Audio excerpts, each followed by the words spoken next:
اسی قرآن کریم کی ایک آیت انما یخشی اللہ من عبادہ العلماء، اور اسی آیت کی تشریح اور اسی آیت کی ڈیٹیل یہ بخاری شریف کی روایت میں امام بخاری رحمۃ اللہ علیہ نے بیان فرمایا العلماء ورثۃ الانبیاء۔ قرآن کی آیت میں تو اللہ نے صاف کر دیا انما یخشی اللہ من عبادہ العلماء، کہ وہ لوگ جو دین کو جاننے والے ہیں، وہ لوگ جو رسول اللہ صلی اللہ علیہ وسلم کے قرآن کو اور احادیث کو جاننے والے ہیں، وہ اللہ سے ڈرتے ہیں۔ اور اس کی تشریح العلماء ورثۃ الانبیاء، جو دین کو جانیں گے، جو شریعت کو جانیں گے، جو تمام قرآن کریم کی آیتوں کے احکامات کو جانیں گے، وہ انبیاء علیہم السلام کے وارث بنیں گے، انہیں مولانا صاحب کہا جائے گا۔ ہندوستان میں ایک تہوار دھوم دھام سے منایا جائے گا 15 اگست کو، تو اسی کی مناسبت سے ہندوستان میں وہ تاریخ جو چھپائی جا رہی ہے، ہم نے مناسب سمجھا کہ پھر اسی پر کلام کرتے ہیں انشاءاللہ۔ ہندوستان میں سن 1857 کے بعد سے بتایا جاتا ہے کہ یہ ہوا، فلاں ہوا، فلاں ہوا، فلاں جھگڑے ہوئی، فلاں وہاں جنگ ہوئی، فلاں کو مارا گیا، فلاں کو کاٹا گیا، لیکن ہندوستان کی 200 سالہ تاریخ کو چھپایا بھی جاتا ہے۔ اور ان 200 سال کی تاریخ کو صرف اس لیے چھپایا جاتا ہے، جنگ آزادی کی 200 سال کی تاریخ کو اس لیے چھپایا جاتا ہے کہ اس میں برادران وطن ہندو بھائیوں میں سے کوئی ایک بھی ساتھ میں نہیں تھا، اسی لیے اس تاریخ کو چھپایا جاتا ہے، اس تاریخ کو اجاگر کرنے سے روکا جاتا ہے۔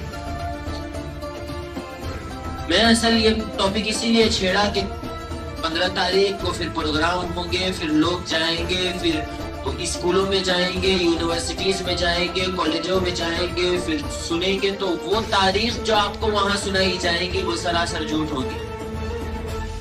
چونکہ سنانے والا اگر کوئی مولوی بھی ہو تو کسی مولوی کی یہ مجال آج کل نہیں ہو رہی ہے کہ تاریخ کو وہ سرے سے بتایا جائے، چونکہ آپ کچھ کہہ دیں حکومت کے خلاف تو جیلوں میں ڈالا جا رہا ہے۔ تو آج موقع اس حد تک بڑھ گیا ہے کہ آپ تھوڑا کچھ کہو، آپ صرف مسلمان نہیں، ادر کاسٹ کوئی سا لے لیا، ہندو بھائی لے لے، سکھ بھائی لے لے، بدھسٹ لے لے، کوئی اور کاسٹ کا بندہ اٹھا لے، کسی اور دھرم سے تعلق رکھنے والا اٹھا لے، کسی نے بھی اگر کچھ ذرا سا لفظ اپنی زبان سے حکومت کے خلاف نکال دیا، اس کو اچک لیا جا رہا ہے، اس کو اٹھا لیا جا رہا ہے، اور جب اس کو اٹھایا جا رہا ہے، غائب کیا جا رہا ہے، تو پھر اس کی مرتے دم تک کے لیے زبان بند ہو جا رہی ہے، پھر وہ ایک جملہ بھی کہہ نہیں سکتا۔ آج کل وہی ہو رہا ہے، 1857 کے بعد سے 1857 کے بعد سے تاریخ کو بتایا جاتا ہے۔ کیوں؟ اس میں آپ کو حضرت موالی نظر آئیں گے، راجہ رنجیت سنگھ نظر آئیں گے، احمد شاہ ابدالی نظر آئیں گے، علامہ شبلی نظر آئیں گے، مولانا ابوالکلام آزاد نظر آئیں گے، مولانا محمد علی جوہر نظر آئیں گے، مولانا شوکت علی نظر آئیں گے، ولایت علی نظر آئیں گے، اور جتنے ابھی کے ہیں علی گڑھ یونیورسٹی سے پڑھے ہوئے وہ نظر آئیں گے۔ علماء سفید لباس والے پھر نظر نہیں آئیں گے۔ اسی لیے 1857 کے بعد سے آپ کسی کالج کو دیکھ لیں، کسی بھی یونیورسٹی کو دیکھ لیں، انڈیا نہیں پاکستان کے لیول پر بھی اگر دیکھ لیں، بنگلہ دیش بھی دیکھ لیں، تو 1857 کے بعد سے اگر کسی بچے کو اسپیچ دی جاتی ہے کہ آپ نے 15 اگست میں یہ اسپیچ پڑھنی ہے یا یہ پھر سنوانا ہے، تو 1857 کے بعد سے اس کو یاد کروایا جاتا ہے۔ اس ملک میں اور اس دیش میں جس میں ہم رہ رہے ہیں، اس ہندوستان میں جس میں میں اور آپ رہ رہے ہیں، اس کی تاریخ اتنی المناک تاریخ ہے، اس کو سیاہی سے نہیں، اس کو خون کی قلموں سے اور خون کی سیاہی سے لکھا گیا ہے۔ لیکن افسوس یہ ہے کہ آج مسلمانوں کو اپنے پورکھوں کی، اپنے پوروجوں کی، اپنے بڑوں کی، اپنے اکابرین کی تاریخ نہیں معلوم۔ اور آپ کا دل اندر سے کیوں بدلے گا اس دیش کے لیے؟ گزشتہ جمعہ جس لفظ پر میں نے بات روکی تھی وہ لفظ یہ تھا کہ رسول اکرم صلی اللہ علیہ وسلم کی عمر ہوئی 63 سال۔ 23 سال آپ کو جو زمانہ ملا ہے یہ نبوت کے بعد کا زمانہ ہے۔ 40 سال میں نبوت ملی ہے، اس کے بعد پوری شریعت کمپلیٹ ہوئی ہے۔ 40 سال تک اللہ کے نبی صلی اللہ علیہ وسلم نے مکہ کی وادیوں میں، مکہ کے بازاروں میں، مکہ کی گلیوں میں کیا کیا آخر؟ اس کا جواب بھی چھوٹا سا اور مختصر سا ملا تھا کہ ان 40 سال میں رحمت دو عالم صلی اللہ علیہ وسلم نے اپنے کیریکٹر کو بنایا، اپنے بیہیویئر کو بنایا اور اپنے بیک گراؤنڈ کو بنایا، اپنے سماج کو سدھارا، اور ہر پہلو سے اسلام یہ نہیں چاہتا کہ پوری دنیا میں اسلامی مملکت قائم ہو جائے. قرآن یہ نہیں چاہتا کہ پوری دنیا میں اسلامی حکومت ہو. قرآن یہ چاہتا ہے کہ دنیا میں بسنے والے، ہر دھرم سے ریلیشن رکھنے والے انسان کی ہر پہلو سے ترقی ہو جائے. قرآن کھول کر دیکھے، احادیث دیکھ لے، 5 لاکھ کے اوپر ذخیرہ احادیث میں علامہ ابن رجب حنبلی رحمۃ اللہ علیہ نے اور صاحب کشف الغمہ فی معرفت الائمہ امام اربلی رحمۃ اللہ علیہ نے تفصیل سے کلام کیا ہے کہ قرآن یہ نہیں چاہتا، قرآن کے 30 پارے یہ نہیں چاہتے کہ کسی ملک میں جہاں ہندو بستے ہو، جہاں ہندو راشٹر ہو، یا پھر عیسائی بستے ہو، یا پھر صلیبی بستے ہو، یا صہیونی بستے ہو، جہاں جو بستا ہو وہاں اسلامی مملکت اور اسلامی حکومت قائم کرنا یہ قرآن کا ہرگز مقصد نہیں ہے. قرآن یہ چاہتا ہے کہ دنیا میں بسنے والے انسان اللہ کے بندے، ایک اللہ کو، ایک گاڈس کو، ایک لارڈس کو، اور ایک ایشور کو اور ایک بھگوان کو ماننے والے، ان کی ہر پہلو سے ترقی ہو، ان کی کامیابی ہو، یہ انصاف کے ساتھ اپنی زندگی گزارے. اور آج جو مسلمانوں کو ٹارچر کیا جا رہا ہے ہندوستان کی، آپ 70 سال پہلے کی تاریخ اٹھاؤ، زیادہ پیچھے نہیں جاؤ، 70 سال پہلے کی، 1947 سے پہلے کی تاریخ دیکھو، 1947 سے پہلے کی. کیا ہوا؟ ہندوستان کے اوپر انگریزوں نے قبضہ جمایا ہوا تھا. آج جس طرح موجودہ حکومت نے مسلمانوں کو، ادر کاسٹ طبقے کے انسان کو جس طرح پریشرائز کیا جا رہا ہے، دبایا جا رہا ہے، اور انگریز ہی کی اولاد ان کو دبا رہی ہے، اور انگریز ہی کی اولاد نے آج کے دنیا میں اور ہندوستان میں بسنے والے انسانوں کے پیروں میں غلامی کی زنجیر ڈال دی کہ NRC کے نام پر، MPR کے نام پر اور SIR کے نام پر ان کو سارے ڈاکومنٹس تیار کروانے ہوں گے. یہ غلامی کی زنجیر ہے. آپ کہتے ہو ہندوستان 1947 میں آزاد ہوا، نہیں آزاد ہوا. میں بتاؤں، نہیں آزاد ہوا. آزادی ہوتی ہے کہ ہر دھرم والا، آرٹیکل 25، آرٹیکل 24، آپ کانسٹیٹیوشن دیکھیں، آپ سنویدھان دیکھیں، آزادی کہتی ہے کہ ہر مذہب والا، ہر دھرم والا اپنے مذہب کو فالو کرنے کے لیے یہ آزاد ہے، اس کو حکومت نہیں روک سکتی. آزادی تب ملتی ہے کہ جب غریب کی حقوق کا خیال رکھا جائے. آزادی تب ملتی ہے جب بیواؤں کو، بے سہاروں کو، کمزوروں کو حکومت کی طرف سے سہارا ملے یا مسلمانوں کی طرف سے سہارا ملے. آزادی تب ملتی ہے جب مسلمانوں کی مسجدیں محفوظ ہو. آزادی تب ملتی ہے جب غیروں کی مندریں محفوظ ہو. آزادی تب ملتی ہے جب عیسائیوں کے چرچ محفوظ ہو. اور آزادی تب ملتی ہے جب یہ جتنے پنجاب کے ہیں، جتنے سردار لوگ ہیں، جتنے عیسائی ہیں، جتنے جو کاسٹ کے ہیں، ان کے عبادت خانے محفوظ ہو. آج کسی کا عبادت خانہ محفوظ نہیں ہے. اب ممبئی میں چلے جائے، اب کلکتہ میں چلے جائے، وہاں پر مسجدوں کے اندر استبل بنایا ہوا ہے اور گھوڑے بندھے ہوئے ہیں. جہاں سے 10 سال پہلے اللہ کے سامنے، اللہ کے قدموں میں سجدے کیے جاتے تھے، آج وہاں پر رنڈی خانے بنے ہوئے ہیں. نکلیے چندرا پور سے باہر اور جائزہ لیجیے تو پتہ چلے گا. یہی راجہ رنجیت سنگھ کے دور میں ہوا تھا 1803 کے اندر، جب راجہ رنجیت سنگھ کو پنجاب کی حکومت دی اور اس کو وہاں کا CM بنایا گیا، اور اس کے نیچے کافی پولیس والے تھے، MLA تھے، MP تھے، سارے پولیٹیشنز اس کے نیچے تھے. تو راجہ رنجیت سنگھ نے پاکستان لاہور کی شاہی مسجد میں، جامع مسجد میں، ساری مسجد کو خالی کروایا، صفوں کو نکلوایا اور وہاں گھوڑے باندھنے کا استبل بنایا تھا. تاریخ اٹھاؤ، موج کوثر، علماء دیوبند کا شاندار ماضی، ہزاروں کتابیں اٹھاؤ نئی مسلمانوں کی، تو اپنے غیروں کی جس سے آپ دوستانہ کیے بیٹھے ہو غیروں کی تاریخ اٹھاؤ. نہیں غیروں کی تو آپ انگریزوں کی تاریخ پڑھ لے. انگریز اتنے بہترین رائٹرز گزرے ہیں. مسٹر ٹامسن اپنی کتاب میں جو المناک الفاظ لکھتا ہے، پڑھنے والے کے رونگٹے کھڑے ہو جاتے ہیں کہ ہندوستان کو آزاد کرانے کے لیے سب سے پہلا قدم کس نے اٹھایا، اور پھر پلاننگ کس نے کی، اور منصوبے کس نے دیے، اور سارے پلان کا نقشہ کس نے لوگوں کو سمجھایا، اور برادران وطن کو دعوت کس نے دی. آج آپ کیا کہتے ہیں کہ دعوت صرف مسلمانوں میں دی جائیں گی؟ دین کی دعوت، میں دین کی دعوت کی بات نہیں کر رہا ہوں، میں یہاں عام بات کر رہا ہوں کہ ہندوستان کی جنگ آزادی میں سب سے پہلے کون شریک ہوا. اسی کے ذیل سے میں نے ایک جملہ نکالا. آپ کیا کہتے ہیں کہ دین کی دعوت مسلمانوں کو دی جائے گی، اور ہمارے دین کی دعوت دینے والے بھی جس کے گھر پر ہرا رنگ کا جھنڈا نظر آئے وہاں دعوت نہیں دیتے. کیوں بھائی؟ قرآن نے تو صاف کہا کنتم خیر امت اخرجت للناس، تم نکالے گئے ہو اخرجت للناس سارے انسانوں کے لیے، اور انسانوں کے لیے اس لیے نکالے گئے ہو کہ تمہیں ہر پہلو سے، ہر مسلمان کی، ہر ہندو کی، ہر عیسائی کی، ہر صلیبی کی، ہر بدھسٹ کی، ہر جہمیم والے کی، ہر انسان کی، ہر اللہ کے بندوں کی ہر پہلو سے تمہیں خیر خواہی چاہنا ہے، مدد کرنا ہے، اس لیے نکالے گئے ہو تم نے اس آیت کو ایک کام کے لیے فٹ کر لیا نہیں، یہ تو قرآن کے ساتھ غداری ہے، قرآن کو دھوکہ دے رہے ہو۔ قرآن نے کہا اخرجت للناس تأمرون بالمعروف وتنہون عن المنکر وتؤمنون باللہ، اللہ اور اس کے رسول پر ایمان رکھتے ہو، قیامت کے دن پر ایمان رکھتے ہو، عالم برزخ میں جانا ہے کہ یہ کرائے کا حساب دینا ہے، میدان محشر میں کھڑے ہونا ہے، وَنَزَعُ الْمَوَازِينَ الْقِسْطَ لِيَوْمِ الْقِيَامَةِ کے ذریعے تمہارے نامہ اعمال کو ترازو کے اندر چیک کیا جائے گا۔ یہ ساری چیزوں کا اگر تم ایمان رکھتے ہو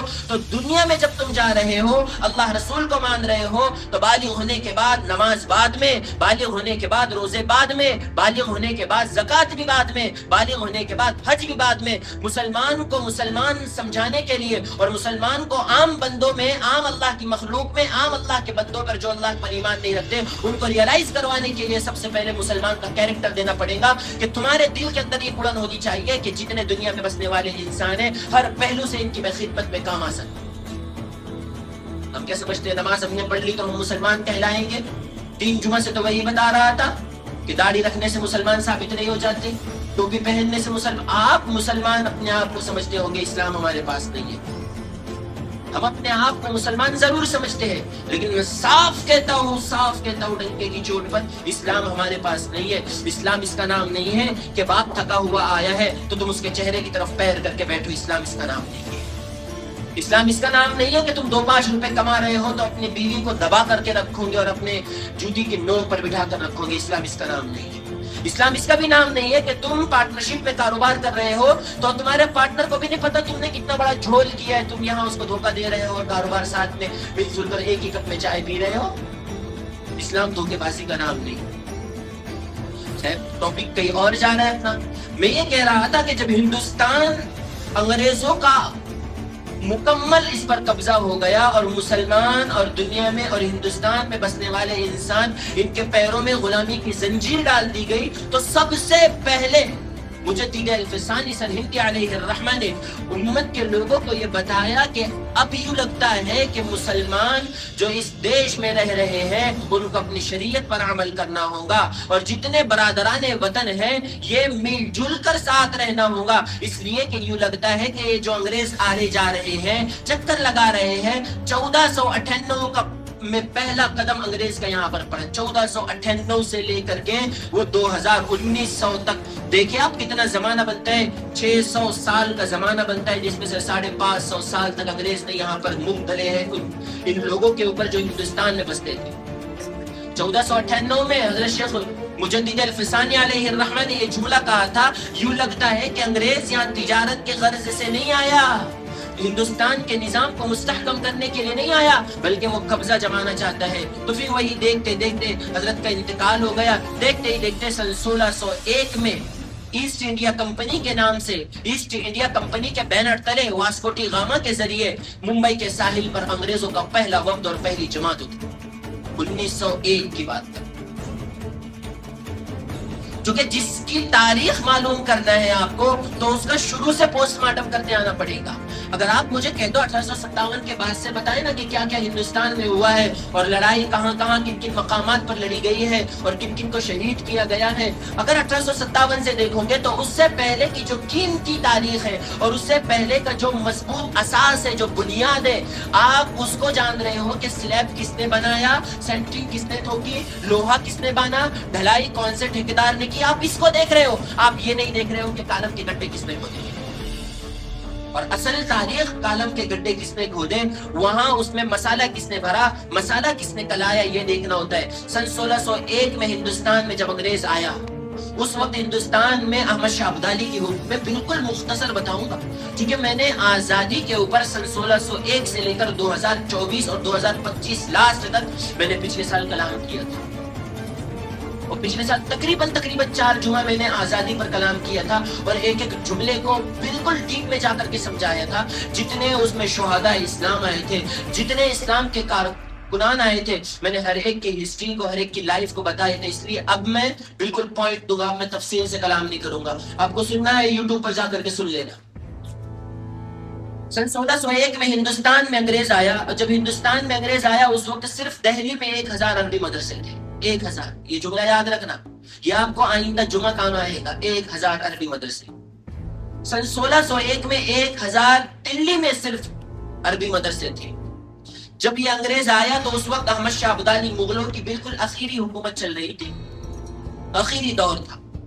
احمد شاہ ابدالی کی حکومت تھی. انگریز آیا بادشاہ سلامت کے پاس کہ بادشاہ سلامت, ہم برطانیہ سے آئے ہیں, برٹش سے آئے ہیں, ہم لاس اینجلس سے آئے ہیں, ہم کیلیفورنیا امریکہ سے آئے ہیں, ہم UK سے آئے ہیں, ہم لندن سے آئے ہیں, انڈیا اس لیے آئے ہیں کہ انڈیا میں ہم کاروبار سیٹ کریں گے, یہاں مال بنائیں گے, یہاں کا مال بنا کر کے فورن کنٹریز لے جائیں گے, مہنگے پیسوں میں وہاں بیچیں گے, اور پھر وہ پیسہ انڈیا میں لا کر کے انڈیا کے نظام کو مستحکم بنائیں گے.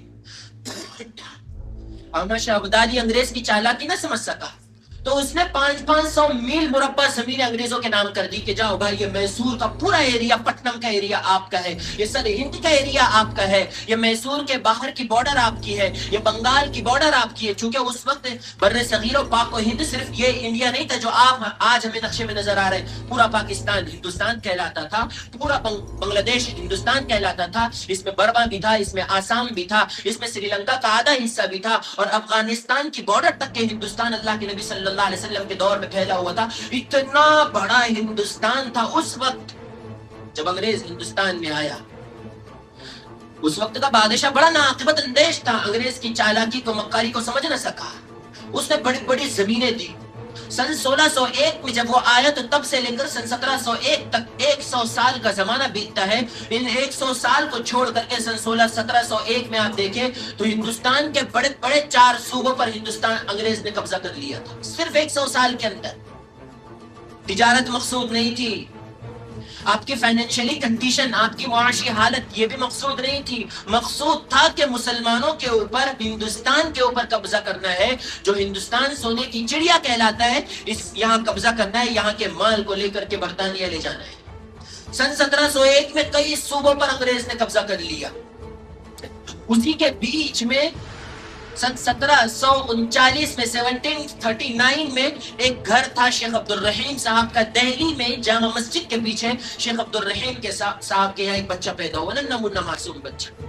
تھوڑا بڑا ہوا, جب اس بچے نے آنکھ کھولی تو دیکھا کہ چاروں طرف انگریز ہی انگریز ہے, یہ گوری چمڑی والے ہیں, اور مسلمانوں کے اور ادر کاسٹ, ہر کاسٹ سے ریلیجن رکھنے والے انسانوں کے پیروں میں غلامی کی زنجیر ڈال کر جکڑ رہے ہیں, کھینچ رہے ہیں, اور ان پر ٹارچر کیا جا رہا ہے, ان پر موب لنچنگ کی جا رہی ہے, ان کی عورتوں کو ننگا کر کے چوک میں نچایا جا رہا ہے. جب اس بچے نے یہ سچویشن اور یہ حالات دیکھی, مدینہ بچہ گیا, شیخ ابو طاہر المدنی علیہ الرحمہ رحمت اللہ علیہ سے وہ سبق پڑھا, قرآن پڑھا, حدیث پڑھی, انڈیا آیا. جب آیا ہے انڈیا اور ہندوستان میں جب اس کے قدم پڑے ہیں تو اسی بچے کو آج پوری دنیا شاہ ولی اللہ محدث دہلوی علیہ الرحمہ کے نام سے یاد کرتی ہے.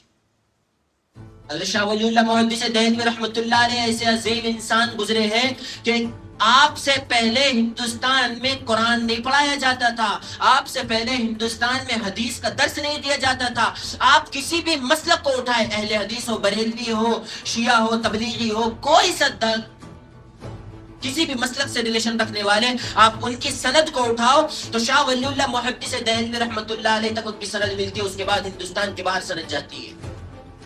حضرت شاہ ولی اللہ محدث دہلوی رحمت اللہ علیہ نے پھر کتاب لکھی, چونکہ آپ دیکھ رہے تھے کہ اگر قرآن کریم کی تعلیمات مسلمانوں کو نہ دی جائے, اگر حدیث پاک مسلمانوں کو نہ پڑھایا جائے تو مسلمان تو قرآن بھول چھوڑ دیں گے, حدیث بھی چھوڑ دیں گے, ان کو کچھ بھی یاد نہیں ہوگا. جب یاد نہیں ہوگا تو یہ بھی اوروں کی طرح تاتاریوں نے جس طرح مسلمانوں پر ظلم کیا, مسلمان لہروں میں, ارتداد کی لہروں میں بہ گئے, تو یہ بھی مسلمان بہ جائیں گے. حضرت شاہ صاحب رحمۃ اللہ علیہ نے سب سے پہلی کتاب لکھی حجت اللہ البالغہ. علماء جانتے ہیں یہ تاریخ میں اللہ کے نبی صلی اللہ علیہ وسلم کے بعد سے لے کر شاہ ولی اللہ تک اسلامی تاریخ میں 1200 سال کی تاریخ میں یہ عظیم المرتبت کتاب ہے کہ دنیا اس کا ثانی پیش نہیں کر سکتی. حجت اللہ البالغہ میں حضرت نے قرآن کی آیتوں کو سامنے رکھا اور اسلام کا اقتصادی نظام پیش کیا، اسلام کی فائنینشلی کنڈیشن، معاشی حالت پیش کی، اسلام کے نظام سیاست کو، پورا اسلامی نظام حضرت نے حجت اللہ البالغہ میں نقل فرمایا۔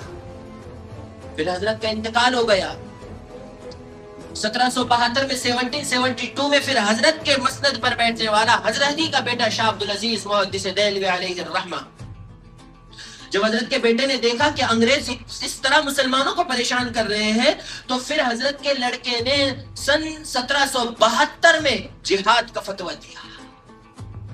جب انگریز پوری طریقے سے مسلمانوں پر قابض ہو گئے، مسلمانوں کو چھوڑ کر اور برادران وطن پر قابض ہو گئے، پورے ہندوستان پر قبضہ کر لیا، اور قبضے کی علامت یہ تھی کہ دلی کے اندر انگریزوں کے پرچے اور انگریزوں کے جھنڈے لہرانے لگے اور فریرے لہرانے لگے۔ اسی وقت حضرت شاہ عبدالعزیز محدث دہلوی رحمۃ اللہ علیہ نے دلی کی جامع مسجد میں منبر رسول پر کھڑا ہو کر کہا کہ آج ہندوستان دارالحرب بن چکا ہے، ہندوستان کے ہر واسی کے اوپر جہاد کرنا فرض ہو چکا ہے۔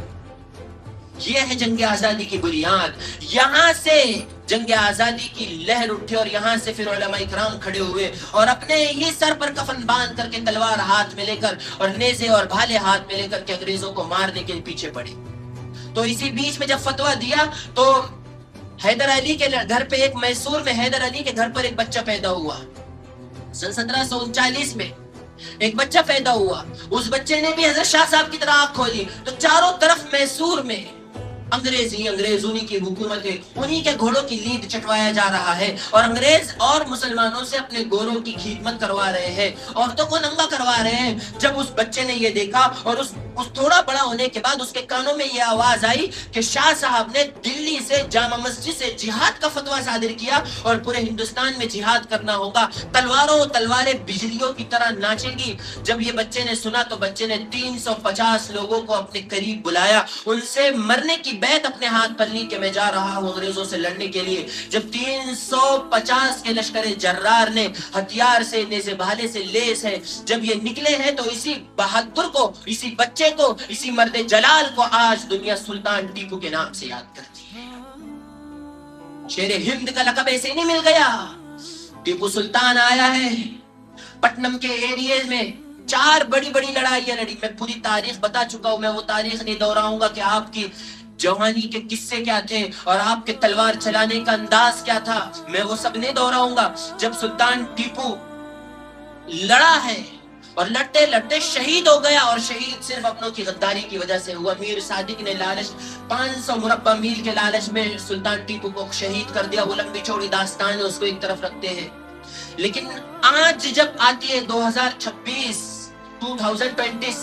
آپ انڈیا، پاکستان، بنگلہ دیش، جہاں کہیں اس شخصیت کی تاریخ کو اور ہسٹری کو پڑھایا جاتا ہے تو اچھے تاریخ کو جاننے والے، اچھے ہسٹری کو جاننے والے، آپ کسی کالج میں، کسی یونیورسٹی میں، کسی کانوینٹ میں، کسی اسکول میں دیکھ لیں، جہاں ٹیپو سلطان اور سلطان ٹیپو علیہ الرحمہ کی بات آتی ہے تو اتنی ناانصافی کی گئی اس شخص کے ساتھ میں کہ کتابوں کے اندر وہ فوٹو بتائی جاتی ہے جو سلطان ٹیپو کی فوٹو نہیں تھی۔ حضرت مدنی علیہ الرحمہ شیخ العرب والعجم مولانا حسین احمد مدنی رحمۃ اللہ علیہ اپنے مکتوبات میں لکھتے ہیں کہ ٹیپو اپنے وقت کا ولی تھا، ولی کامل تھا اور قطب تھا، اور ٹیپو شب زندہ دار تھا، کبھی ٹیپو کی تہجد کی نماز نہیں قضا ہوئی، اور اس کی وہ فوٹو بچوں کو بتائی جا رہی ہے۔ یہ حکومت کا کام ہے۔ اگر آپ اس کے چہرے پر داڑھی واڑی رکھ کر کے اس کی اصل تاریخ کو بتاؤں گے تو بچوں کا بچپن ہی سے مائنڈ سیٹ ہوگا کہ ہمارے پرکھوں نے یہ قربانیاں دی ہے، ہمارے پرکھوں نے، ہمارے پروجوں نے ہندوستان کے لیے خون بہایا ہے۔ بچوں کا مائنڈ سیٹ پہلے سے ہو جائے گا تو وہ بڑے ہو کر کے ان کے نقش قدم پر چلیں گے، لیکن نہیں، پہلے سے ہی ٹیپو کی وہ ذات اور وہ زندگی بتائی گئی کہ پہلے سے ہی مسلمان کا بچہ جب پڑھتا ہے تو وہ سمجھتا ہے کہ یہ راجہ رنجیت سنگھ کا کوئی دوست ہوگا، کسی ہندو گھرانے سے یہ ریلیٹڈ ہوگا۔ اتنی ناانصافی اس ٹیپو کے ساتھ کی گئی۔ جب زمانہ آگے کی طرف چلتا ہے، 1700 پورا ہوا، 1700 کے بعد 1792 میں جب پہنچا ہے ہندوستان تو اس وقت میں پورے ہندوستان، یہ اس وقت کے بر صغیر و پاک و ہند کے اوپر انگریزوں کا تسلط قائم ہو گیا۔ پھر وہاں سے شاہ اسماعیل شہید علیہ الرحمہ، سید احمد شہید بریلوی علیہ الرحمہ وہاں سے نکلے، پھر وہ بالا کوٹ گئے، پاکستان میں پشاور گئے، لاہور گئے، کراچی گئے، اور وہاں جنگیں ہوئی۔ وہ ساری جنگیں میں تفصیل سے بتا چکا ہوں۔ پھر راجہ رنجیت سنگھ کے ساتھ جھگڑا ہوا تو وہ بالا کوٹ کے پہاڑیوں پر پھر جنگ ہوئی، اور 1 مئی سے لے کر 30 مئی تک کے اتنا لمبا 1 مہینے تک جب یہ جنگ چلی وہاں کوئی ریزلٹ نہیں ملا. انگریزوں نے ان کو ذبح کر دیا. 1000 لوگ گئے تھے, بچ کر صرف 100 لوگ دلی واپس آئے. جب دلی میں یہ آئے ہیں 1832 کے اندر یہ لوگ آئے. 32-35 سال گھرانے سے دور, بیویوں کو بیوہ کیا, بچوں کو یتیم کیا, جان و مال عزت آبرو کی کوئی فکر نہیں. صرف ہندوستان ان ظالموں کے, ان جابروں کے پنجے سے نکل جانا چاہیے. اور ان انگریزوں نے, ان گوروں نے, ان گوری اسکین والوں نے جو مسلمانوں کے اوپر, جو اور اللہ کے بندوں کے اوپر, جو برادران وطن کے پیروں میں جو غلامی کی زنجیر ڈال رکھی ہے, اس زنجیر سے آزاد کروانے کے لیے علماء اکرام 30-30 سال کے لیے گھروں سے باہر رہ بچوں کو بیوہ کر دیا, بچوں کو یتیم کر کے بیویوں کو بیوہ کر دیا.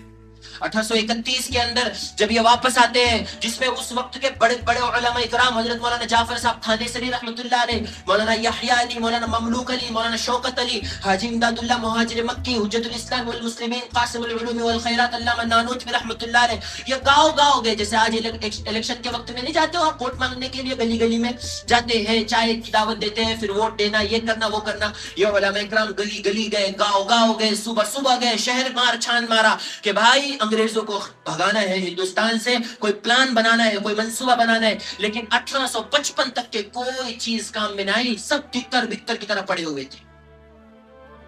1856 کا دور آیا, 1856 ہے.